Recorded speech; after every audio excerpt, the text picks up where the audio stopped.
Did Cleveland's ownership just override its own coaching staff to force Shedeur Sanders onto the field?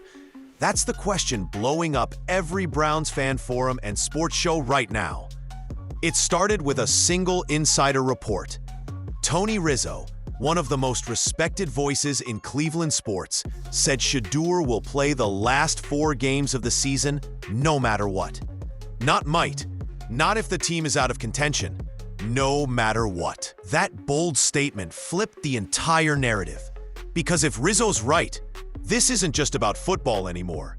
It's about power. Who really calls the shots in Cleveland? Head coach Kevin Stefanski or owner Jimmy Haslam? Things got even messier when fans spotted Haslam's grandkids wearing Shedeur Sanders jerseys on the sidelines during the Dolphins game. That wasn't subtle. It looked like a message. The optics screamed influence, and suddenly everyone started connecting the dots. If the owner's family is backing Shedeur, and Stefanski refuses to give him reps even during blowouts, then the stage is set for a collision at the top. And here's the twist. Shedeur himself hasn't said a word. No complaints, no statements, just quiet focus. But silence can be powerful, and right now, it's making the noise around him even louder. So, is this a strategic move to prepare the rookie for a late-season showcase, or a desperate PR play to protect the Browns' image? Stick around, because this story might expose more than just a quarterback controversy. It could reveal who really runs the Cleveland Browns. The entire firestorm started with one claim from Tony Rizzo, a well-connected Browns insider who's rarely wrong when it comes to locker room gossip. On his show, Rizzo said he'd spoken to 2 different sources inside the stadium, both confirming that Shedeur Sanders will play the final 4 games of the season, no matter what happens before then. The games mentioned? The Bears, Bills, Steelers, and Bengals. That statement hit Cleveland like a lightning bolt. Fans couldn't believe it. How could a rookie who hasn't even gotten scout team reps suddenly be promised the last month of the season? If true, it suggested something much bigger than a coaching decision. It hinted at pressure from above, maybe even from owner Jimmy Haslam himself. Within hours, the rumor exploded across social media. Hashtags trended, reporters scrambled for confirmation, and one question echoed across every Browns discussion. Is Shedeur's shot coming from performance or politics? When fans spotted Jimmy Haslam's grandkids wearing Shedeur Sanders jerseys on the sideline, everything changed. It wasn't just a cute family moment. It looked like a statement. The Haslam family has deep ties to the Browns' image, and seeing those jerseys during a national broadcast sent a loud, unspoken message. The owner's household is all in on Shedeur. That moment fueled speculation that Haslam himself might be the one pushing for Shedeur to play, regardless of what coach Kevin Stefanski thinks. And if that's true, it's not the first time ownership has stepped into football decisions. Haslam has a reputation for being hands-on, sometimes too hands-on. Now, fans are wondering, is Shedeur's upcoming opportunity part of a carefully planned developmental strategy, or a power play straight from the top of the organization? Because if the owner wants him on the field, get to it. No coach in Cleveland is going to stop it, and that's where the tension starts, because Stefanski doesn't seem to share that vision at all. While ownership support for Shedeur seems louder than ever, head coach Kevin Stefanski has remained almost completely silent, and his actions speak volumes. During the blowout win against Miami, the Browns were up 31-6, and every backup quarterback got playing time except Shedeur Sanders. Fans watching at home couldn't believe it. If there was ever a safe moment to give the rookie real reps, that was it. Yet Stefanski kept him sidelined, helmet on, eyes locked forward. It wasn't just a coaching choice, it felt personal. Reporters asked Stefanski about Shedeur's development afterward, and his vague, robotic answers only made things worse. No praise, no optimism, just empty phrases like he's progressing. For a player as hyped as Shedeur, that cold response hit hard. Now fans are starting to ask, Is Stefanski protecting his starter or protecting his pride? Because if the owner's calling for Shedeur and the coach keeps him benched, Cleveland might be heading toward a power struggle no one can win. When Deion Sanders spoke on the Kelsey Brothers podcast, his message was subtle but loaded. You'll see Shedeur before it's all said and done. It wasn't a prediction. It sounded like a promise. Coming from a man who's built his brand on confidence and control, that single line reignited speculation that something bigger was already in motion behind the scenes.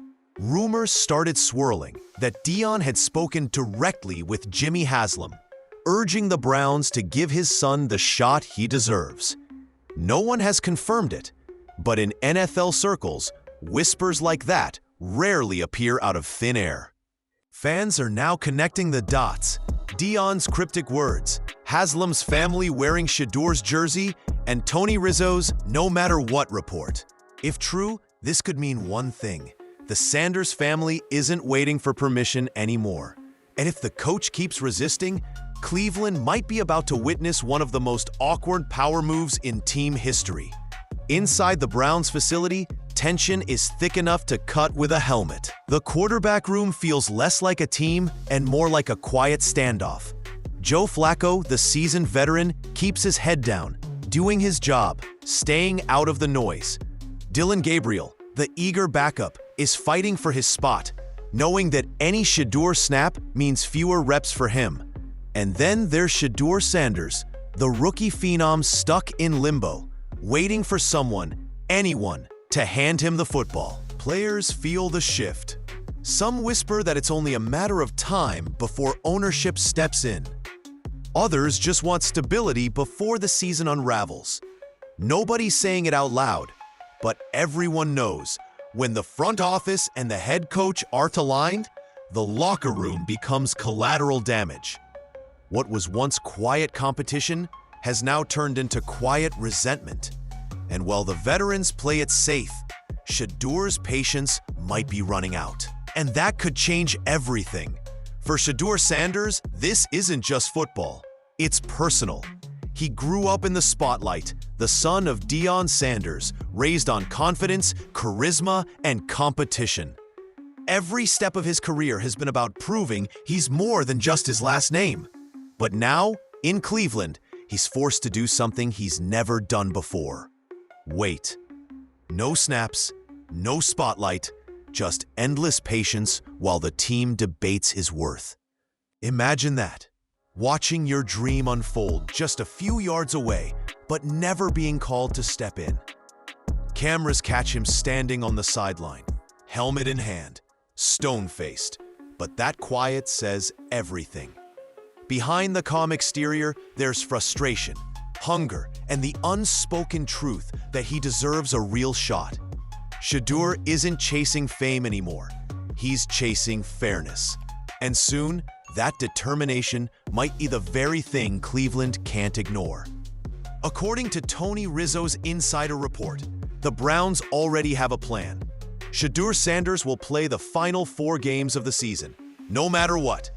The schedule lines up with the Bears, Bills, Steelers, and Bengals. 4 tough opponents and 4 massive chances to prove himself. But this isn't just about evaluation. It's about control. If ownership truly forced the plan, then these games are more political than strategic. Still, fans are clinging to hope. If Shedeur performs well, he could rewrite his narrative overnight, from forgotten rookie to franchise future. But if he struggles, critics will say the hype was misplaced all along. It's a high-stakes gamble, one that could either unite or completely divide Cleveland. And behind the scenes, everyone knows the truth.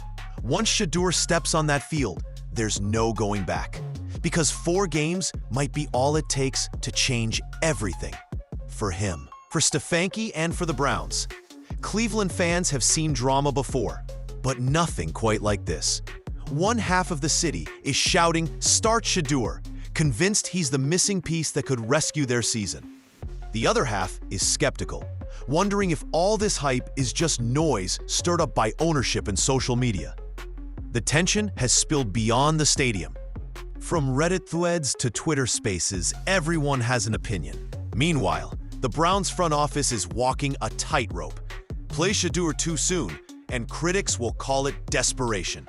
Wait too long, and fans will accuse them of sabotage. Either way, the clock's ticking, and every game without him only makes the pressure grow. Because at this point, Shedeur Sanders isn't just a quarterback prospect. He's a storyline, a symbol, and maybe the spark Cleveland's been missing. But one question remains. When he finally gets his chance, will he prove them right or prove them wrong? At this point, the Shedeur Sanders saga in Cleveland isn't just about a rookie waiting for his turn.